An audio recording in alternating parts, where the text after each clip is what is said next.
mesdames et messieurs, bienvenue dans ce journal, le sommaire de cette édition.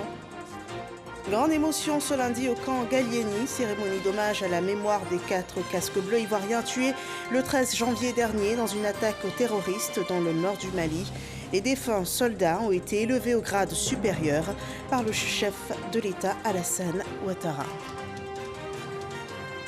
Et la détermination de la Côte d'Ivoire à continuer sa mission de paix au Mali était au centre des échanges ce jour entre le président de la MINUSMA et le chef de l'État Alassane Ouattara. Une rencontre tenue au palais présidentiel à l'issue de la cérémonie d'hommage aux casques bleus ivoiriens. Et sur la Covid-19, il n'y a pour l'heure aucune mesure drastique prévue en dehors de celle en cours. Assurance du porte-parole du gouvernement qui faisait ce jour le point de la gestion de la pandémie par le gouvernement. Bienvenue dans ce 23h, les hommages de la nation ivoirienne au casque bleu tombé au champ d'honneur le 13 janvier dernier à Tombouctou, au Mali. La cérémonie s'est tenue en présence du président de la République, le compte-rendu de Viviane Aïma.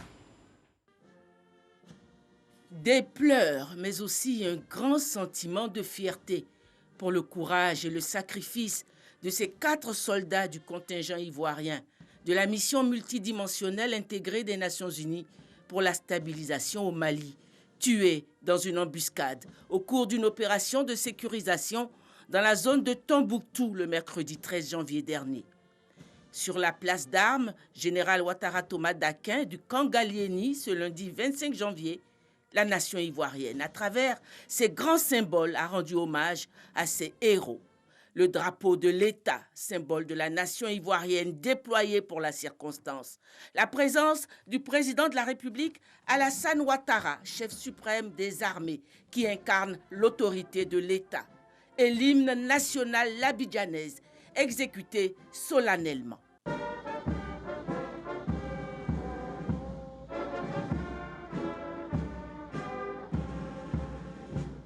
Le président de la République s'est incliné devant les dépouilles de ces vaillants soldats morts pour la défense de la paix et la sécurité. Ces 4 militaires issus de l'armée de terre et des forces spéciales ont reçu les honneurs dus à leur sacrifice.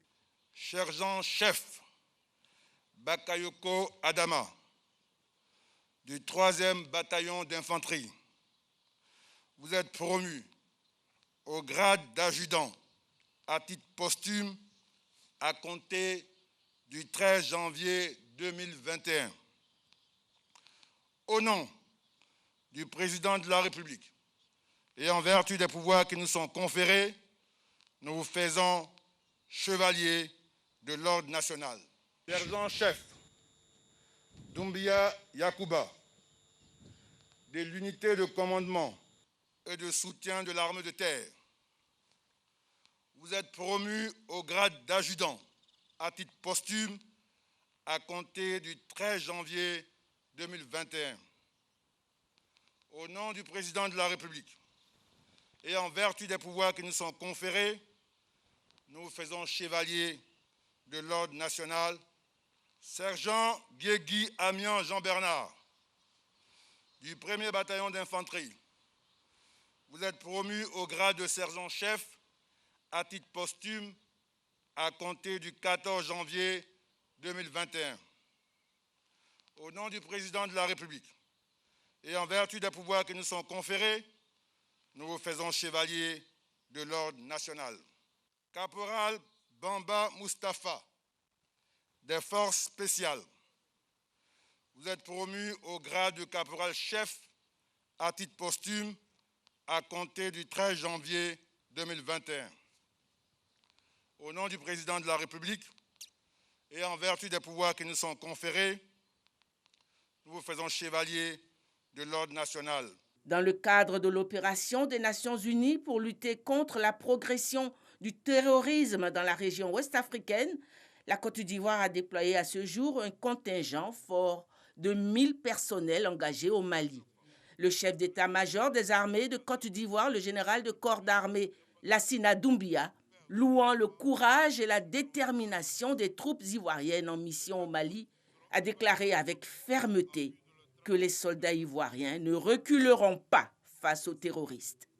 Adjudant Bakayoko Adama, adjudant Doumbia Yakuba, sergent-chef Guégui Arma, caporal-chef Bamba Mustafa, vous êtes de retour chez vous, sur la terre qui vous a vu naître. Vous êtes sur la place générale de corps d'armée, Ouattara Thomas Dakin. Et la nation ivoirienne est rassemblée autour de vous. Avec à sa tête le plus illustre d'entre nous, son Excellence, Monsieur le Président de la République, chef suprême des armées. Il a tenu à être présent pour vous honorer, vous témoigner sa reconnaissance pour le sacrifice consenti et nous apporter sa compassion, nous, vos frères d'armes, parents et amis. Mais en plus, au nom du peuple de Côte d'Ivoire, le président de la République a bien voulu vous élever au grade de chevalier de l'ordre national et vous accorder une promotion au grade supérieur. Partez apaisé parce que vous avez réussi votre mort. Ce qui vous donne droit à tous ces honneurs. Oui, pour un soldat dont le destin n'est pas de connaître les délices de la retraite, il n'y a pas meilleure mort que celle qui est la vôtre. Mourir au combat, mourir au champ d'honneur, mourir l'arme à la main, mourir dans l'accomplissement de son devoir, au nom de la Côte d'Ivoire, au nom de la paix en Afrique. Quel privilège! Vous avez péri à la place que vous vous étiez choisi, toujours en tête de la colonne pour éclairer le chemin pour les autres. Vos camarades du contingent affirment leur détermination à poursuivre la mission. Leur engagement ne souffrira d'aucune faiblesse en souvenir du vôtre. Et il en est de même pour l'ensemble des forces de défense et de sécurité de Côte d'Ivoire.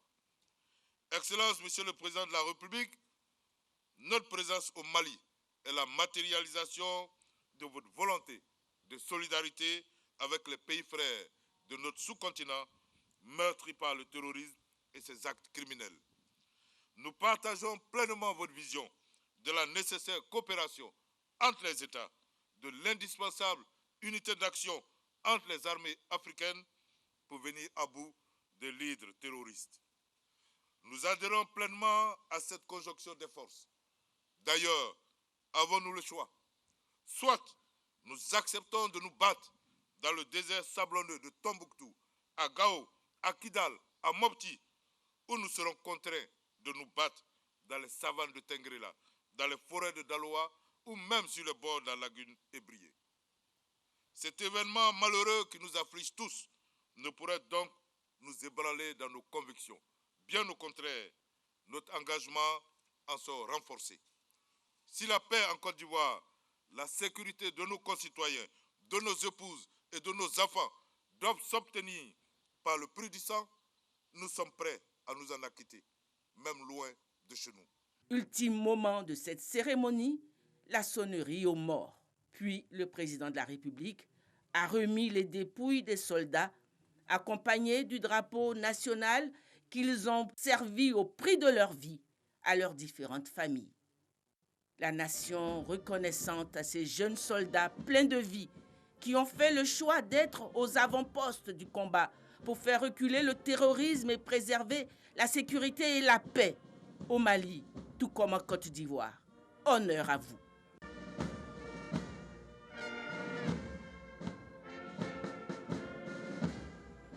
Voilà, 4 soldats ivoiriens tués au Mali. Et face à cela, la Côte d'Ivoire ne reculera pas face au terrorisme. Un engagement pleinement réitéré ce jour par le président de la République au cours d'une rencontre avec le chef de la MINUSMA, une rencontre tenue au palais présidentiel que rapporte Mahama Traoré. Le chef de la mission multidimensionnelle intégrée des Nations Unies pour la stabilisation au Mali, MINUSMA, a tenu à être aux côtés des autorités ivoiriennes pour cet ultime hommage aux 4 casques bleus tombés au champ d'honneur le 13 janvier dernier au Mali. Pour la mémoire des soldats tombés, il a réitéré au chef de l'État la détermination des Nations Unies à œuvrer au retour à la stabilité au Mali. Nous sommes entretenu avec le président pour le remercier. Remercier le président, remercier les populations ivoiriennes, présenter nos condoléances aux familles et aux jeunes enfants dont vous avez écouté l'âge. Tous les 4 qui sont morts, l'âge c'est entre 30 et 45 ans. Les Nations Unies demeurent engagées pour la paix et la stabilité dans le Sahel. Le président, en retour, nous a dit la détermination de la Côte d'Ivoire pour continuer dans cette opération de maintien de la paix, parce que la menace est globale, la réponse doit être globale et la solidarité est de mise. C'est le sens que nous avons donné à cette présence de soldats ivoiriens au Mali. Et nous nous réjouissons en tout cas de l'engagement de nos frères ivoiriens au secours de leurs frères du Mali. Je crois que cet effort conjugué va apporter des résultats et je suis absolument certain qu'avec les moyens dont nous disposons maintenant, nous pouvons faire face à cet ennemi. Créée par résolution des Nations Unies le 25 avril 2013, la MINUSMA a pour mandat de favoriser le retour de la paix au Mali en protégeant les civils, les droits de l'homme et d'œuvrer à l'extension de l'autorité de l'État malien et à la préparation d'élections libres, ouvertes et pacifiques. La Côte d'Ivoire engagée à maintenir la paix, la stabilité et la sécurité dans le Sahel. Le chef de la MINUSMA s'est aussi rendu ce jour à la primature où il a été reçu par le Premier ministre Ahmed Bakayoko. À présent, ce communiqué de la CEI, la commission électorale indépendante informe les partis ou groupements politiques, la communauté internationale, la communauté nationale et les partenaires au processus électoral qu'en application de la loi portant composition, organisation, attribution et fonctionnement de la commission électorale indépendante et conformément aux résolutions du dialogue politique du 29 décembre 2020, elle procédera dans la période du 1er février au 8 février 2021 à l'installation des commissions électorales locales, CEL, et à l'élection des membres de leurs bureaux respectifs à l'échelon régional, départemental, sous-préfectoral et communal sur toute l'étendue du territoire national. La commission électorale indépendante prie par conséquent toutes les structures concernées par cette opération de prendre toutes les dispositions utiles pour prendre part effectivement à cette session. La commission électorale indépendante compte sur l'engagement et la responsabilité de tous pour le bon déroulement de cette phase du processus électoral. Pour toute information complémentaire, joindre le secrétariat permanent de la CEI au 22 40 09 90. Un communiqué signé le 22 janvier dernier à Abidjan du secrétaire permanent de la CEI, Kwame Adjoumani Pierre. Le député d'Agboville, également candidat aux prochaines législatives, mène une action sociale dans sa commune, une action vers les communautés catholiques, musulmanes et traditionnelles. Elles ont chacune reçu un pick-up, le récit de Clément Boko. Adama Big Togo à la cathédrale Saint-Jean-Marie Vianney d'Agboville, pas seulement pour prier, mais pour communier avec cette communauté catholique. Avec lui ce dimanche, d'autres élus locaux. Le député d'Agboville commune n'est pas allé les mains vides. Il offre au diocèse d'Agboville un pick-up flambant neuf. Le ministre Bitogo, en offrant un matériel roulant au clergé, facilite leur mobilité, de prêcher la parole de Dieu. En même temps que ceux-là prêchent la parole de Dieu, ils prêchent la cohésion sociale, le vivre ensemble. On ne peut que dire merci à Dieu parce que ce matin, ce que nous voyons, c'est l'unité et c'est l'unité qui fait la force de l'homme. Et donc, en voyant l'imam, en voyant les hommes de tous bords, dans la cour de la cathédrale, nous pensons que Dieu est en train d'atteindre son objectif parce que pour lui, sa force et sa présence, c'est l'unité des hommes. Ce matin, les actes ont traduit la politique de l'État pour vivre ensemble, surtout à Agboville. Nous sommes unis et indivisibles. Nous avons décidé de nous mettre ensemble. Depuis 2 ans, nous travaillons main dans la main avec tous les cadres pour apporter le bonheur. Vous voyez que les modifications importantes s'opèrent parce que nous avons retrouvé la cohésion. Et cette cohésion doit pouvoir s'étendre partout. C'est ça qui fait Agboville. On a toujours vécu dans cette ambiance, dans cette diversité d'esprit. Mais surtout, ce qui reste fort pour nous, c'est que ce qui nous unit est plus fort que ce qui nous divise. Et nous avons pris l'essentiel parce que nous sommes au service de nos parents, de l'Anyébi et d'Aboville. Ce geste, Adama Bictogo l'a répété avec la communauté musulmane et la chefferie d'Agboville. Pour le directeur exécutif du RHDP, la solidarité doit prévaloir entre tous les fils et filles pour le développement de la région. Voilà, la cohésion booster de développement. Nous restons toujours dans nos régions. À Katiola, le CAFOP supérieur de la ville a été réhabilité. L'établissement pourra même ouvrir cette année académique 2021. La ministre Kandia Camara redécouvrait les lieux le week-end dernier. Les images sont rapportées par Jeanne Toubé. Le CAFOP supérieur de Katiola, fermé depuis 2002 après son saccage dès les premiers moments de la crise militaire en Côte d'Ivoire, va rouvrir cette année même, et ce à compter du mois de février prochain. La ministre de l'Éducation nationale, de l'enseignement technique et de la formation professionnelle l'a annoncé lors de sa visite dans les locaux de 7 établissements en réhabilitation dont les travaux sont réalisés à plus de 50%. Nous avons la possibilité d'ouvrir à nouveau ce CAFOP et nous allons continuer la réhabilitation afin que toutes les salles de classe soient disponibles pour le bon apprentissage des apprenants qui vont être ici.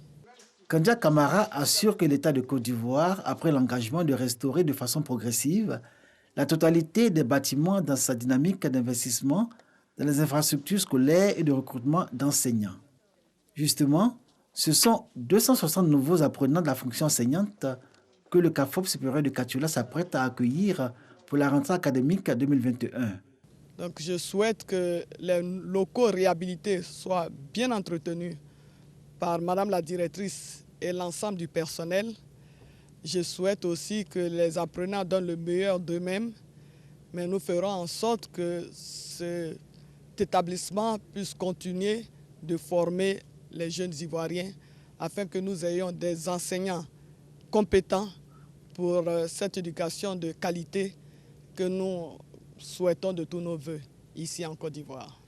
Sur l'ensemble du territoire, ils sont au total 4000 admis au concours direct à suivre la formation dans les différents CAFOP du pays dès le 8 février 2021.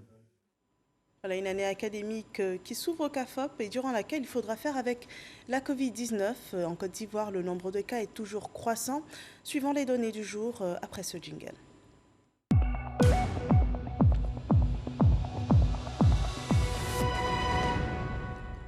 Le rapport sanitaire de ce 25 janvier présente 246 nouveaux cas de Covid-19 sur 1851 échantillons prélevés, ce qui représente 13,3% de cas positifs.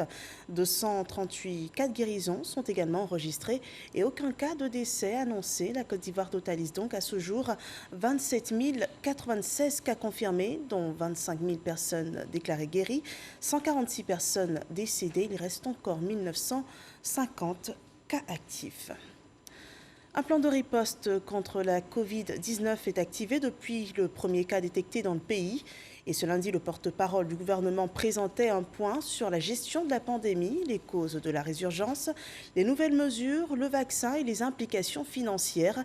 Voilà différents points essentiels abordés par le ministre Sidiki Moko Touré, suivant ce compte-rendu de Franck Quadio.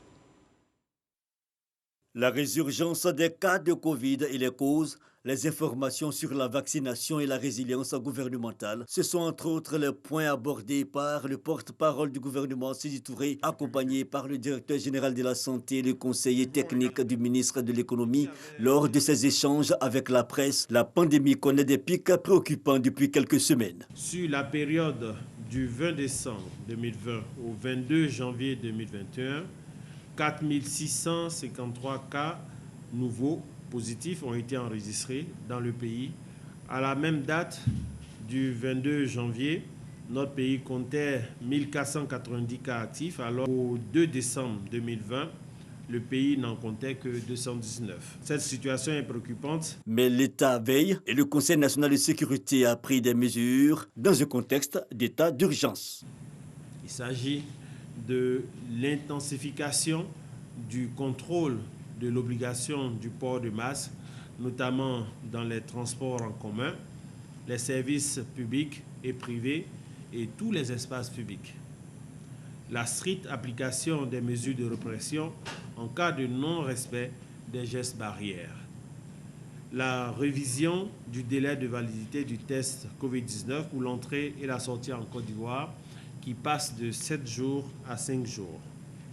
L'instauration de l'état d'urgence sanitaire sur toute l'étendue du territoire national du 21 janvier au 28 février 2021. Le décor planté, les préoccupations des journalistes portent pour l'essentiel sur des précisions autour de la mise en œuvre de l'opération de vaccination, sans oublier la raison des résultats tardifs du texte pour les voyageurs et l'appréhension de la nouvelle variante de Covid qui secoue le monde entier. Nous allons ici en Côte d'Ivoire, avec l'aide de l'Institut Pasteur, séquencer nos échantillons pour voir dans quelle mesure on a un variant en Côte d'Ivoire. Et le séquençage a commencé à Abidjan depuis environ 3 à 4 jours. Nous aurons les résultats des premiers séquençages dans environ une dizaine de jours. Donc, à la fin du mois, on pourra vous dire si nous avons en Côte d'Ivoire des variants, si oui, lesquels. Concernant les vaccins, deux voies. La voie des vaccins remis gratuitement via le mécanisme COVAX, et aussi la Côte d'Ivoire a fait le choix d'acheter ses propres vaccins sur le marché mondial. Cette première commande dont vont bénéficier les Ivoiriens et près de 92 pays dans le monde sera livrée en février prochain. Le début de la vaccination contre la Covid-19 devrait donc débuter au mois de février. Le porte-parole du gouvernement n'a pas manqué de rappeler la prise en charge par l'État des personnes et entités impactées par la crise, notamment le secteur privé, le secteur informel et les couches dites fragiles. 2020, ce sont 140 milliards de francs CFA qui ont été mobilisés et mis à la disposition des différents fonds et distribués. Pour l'année 2021, le gouvernement compte mobiliser près de 200 milliards de francs CFA, tout cela dans le cadre de cette cagnotte globale de 1700 milliards de francs CFA. Donc, des efforts considérables sont faits. En conclusion, les initiatives prises sont pour l'instant à titre conservatoire. Seul le respect des mesures barrières, selon les autorités, permettront d'inverser la tendance et éviter des mesures plus drastiques, désastreuses pour notre économie. Et la pandémie est en pleine résurgence. Il faut respecter les mesures barrières pour briser la chaîne de contamination. On rappelle, sur le plan local, des mesures sont prises pour renforcer le plan de lutte du gouvernement. Dans la commune d'Assini, par exemple, un centre de prise en charge des cas Covid, mais aussi des cas suspects, devrait ouvrir ses portes dans les prochaines semaines. Des précisions dans ce reportage de Mamadou Kouassi. Assini Mafia, commune balnéaire, accueille plus de 30 000 touristes chaque week-end. Cette présence régulière des touristes inquiète les autorités municipales en cette période de retournement de la crise sanitaire. Elles se préparent donc à faire face à d'éventuels cas de contamination de la Covid-19. Grâce au concours du Rotary Club International Assini Mafia, un centre d'accueil de prise en charge Covid-19 est en construction. Une infrastructure qui viendra également renforcer le plateau technique du centre de santé communautaire de la localité. On a eu des cas suspects qu'on a eu à prélever, 3 cas je pense depuis le mois de mars dernier jusqu'à aujourd'hui. Dieu merci, c'est revenu suffisamment négatif. Nous, ça nous arrange. À la réalité, ça évite le contact entre le patient suspect ou le patient Covid avec les autres patients. Du coup, évitant on brise la chaîne de transmission. En tout état de cause, c'est un centre d'urgence. Il servira pour le Covid, certes, mais il servira aussi pour toutes les activités qui nécessitent une intervention urgente. C'est l'occasion pour nous de donner plus d'infrastructures pour que les techniciens de la santé puissent opérer, travailler dans un cadre, je dirais, sain. Présents dans la ville pour des rencontres annuelles, les past gouverneurs du Rotary Club International ont effectué une visite de terrain. Ils voulaient s'assurer de l'évolution des travaux puisque l'instance internationale du Rotary Club a financé ce projet. Nous avons donné des aides aux 10 pays du district pour monter des projets Covid, pour venir en aide à des populations. Ce projet, c'est le plus grand, c'est le plus gros au point de vue Covid. Sinon, il y a toujours des actions du Rotary International dans tous les domaines. La fin des travaux est prévue dans un mois. Ce local serait équipé de matériel de dernière technologie dans le cadre de la prise en charge des cas suspects et des cas confirmés de la Covid-19. Et à des kilomètres d'Assigny, hors de la Côte d'Ivoire, le Ghana débute les funérailles d'État de l'ancien président John Jerry Rawlings, décédé des suites du coronavirus. 3 mois après son décès, les rites funéraires ont débuté hier par une messe inaugurale dans la capitale ghanéenne et se poursuivront demain avec des hommages officiels. John Jerry Rawlings sera inhumé le 27 janvier prochain, donc mercredi, au cimetière militaire d'Accra, comme les précédents chefs d'État ghanéens. Il y a de l'innovation dans les systèmes des marchés publics. L'autorité nationale de régulation des marchés publics dispose à présent d'un site internet. Il est directement... Depuis ce site internet sera géré le quitus de non-redevance. Suivons ces explications dans ce reportage d'Alvarassa. En menant cette innovation au niveau du site internet de l'Autorité nationale de régulation des marchés publics, l'institution veut non seulement se mettre à jour au niveau des technologies de l'information et de la communication, mais surtout pouvoir servir efficacement l'ensemble des acteurs de la commande publique. Nos clients, les structures, les organismes, les personnes qui visitent ce site, évidemment, ont des besoins qui se sont également modifiés, accrus. Nous avions besoin donc d'adapter le contenu du site, son accessibilité aux besoins des visiteurs de ce site. Entre autres innovations, une plateforme technique encore plus sécurisée, un service à écoute client, une page de dénonciation, un agenda et surtout l'application du quitus de non-redevance géré depuis ce site. Nous avons fait une campagne de sensibilisation en ligne pour expliquer ce que c'est que le quitus de non-redevance. En termes de fiabilité, il y a un code barre qui permet de s'assurer que ce n'est pas un document qui est falsifié. Et ensuite, il y a la signature électronique qui est aussi un aspect très important. Donc le site internet permet aussi aux soumissionnaires de se rendre sur le site de l'ANRMP et vérifier la fiabilité du document. Donc vous aurez justement cette plateforme-là pour authentifier les quitus qui seront établis. Rappelons que le quitus de non-redevance est un document administratif délivré exclusivement par l'Autorité nationale de régulation des marchés publics, ANRMP, à tout candidat ou soumissionnaire à un marché public à jour du paiement de la redevance de régulation. Avec toutes ces innovations, la NRNP veut demeurer une institution forte au profit des usagers de la commande publique. Dans le domaine de la formation, 76 cadres ont reçu leur certificat de fin de formation après 9 mois passés à apprendre tout sur le management en entreprise. Le point de Ahmed Traoré et Alexis Ouedraogo. Ils sont au nombre de 76 impétrants à avoir bénéficié de ce programme de formation de management et de développement. Après une formation de 9 mois, ils sont désormais aptes à occuper les plus hautes fonctions des entreprises et à en être les managers. Les programmes qui sont gradués aujourd'hui sont les PMD, sont des directeurs d'entreprise, habituellement directeurs commerciaux, directeurs techniques, directeurs financiers, etc. Et ils cherchent par ces programmes se former dans une vision globale de l'entreprise pour pouvoir vraiment développer l'entreprise. Les impétrants en fin de formation expriment toute leur fierté. Ils promettent donner le meilleur d'eux-mêmes dans l'exercice de leurs fonctions. Nous avons appris dans la complexité. Nous avons commencé la session, nous avons rencontré la pandémie, nous nous sommes adaptés, nous avons fait preuve de résilience. Le thème résilience a connu toute sa signification. Pendant notre formation, nous n'avons pas été découragés et au contraire même, nous avons eu beaucoup plus plaisir aujourd'hui à apprendre. Nous sommes aujourd'hui remplis de connaissances, des connaissances qui vont nous permettre d'impacter positivement nos structures et de par là impacter positivement tout le pays. Depuis sa création, ce sont près de 1500 cadres qui ont bénéficié du programme de développement et de management en Côte d'Ivoire. En sport, en football, 2 rencontres ont marqué la 3e journée du championnat d'Afrique des Nations. Des rencontres qui se sont tenues simultanément ce jour dans le groupe B. Le Congo affrontait la Libye et le Niger, la République démocratique du Congo. Les scores de ces rencontres, la Libye était menée 1-0 par le Congo et l'autre match s'est soldé sur une victoire de la RDC sur le Niger. Le score final est de 2-1. Ceci est aussi le point final de ce journal. Merci de nous avoir suivis. Rendez-vous demain pour plus d'informations d'ici et du monde. Bonsoir à vous.